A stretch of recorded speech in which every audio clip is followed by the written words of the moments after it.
好，来继续来看台中丰原早起发生着杀人的事件。凶手是离职的员工，因为工课问题来找钟头家理论，但是钟头家无伫咧厝，伊怎抓家私跨入咧钟头家的老爸阿妈滚，逼对方马上转来。结果钟头家一个到厝，伊马上出手甲抬，然后逃走。就较无2点钟咧，就互警方逮捕归案。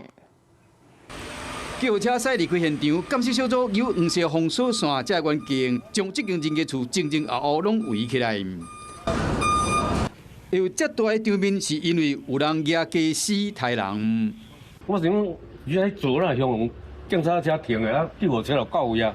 警方调查，早起9点外，25岁姓张的查甫人，因为工课问题来到台中丰原区的丰南街，钟头街姓陈的查甫人，伊的徛家理论，当时钟头街无伫咧，伊举家私威胁钟头街老爸，逼对方随转来，结果共抬着伤。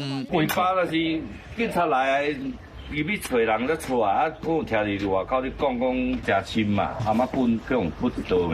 钟头家被抬成重伤，伊的伤势是倒边的颔管一直出血，送医时已经无气啊，加在急救了后有暂时救回来。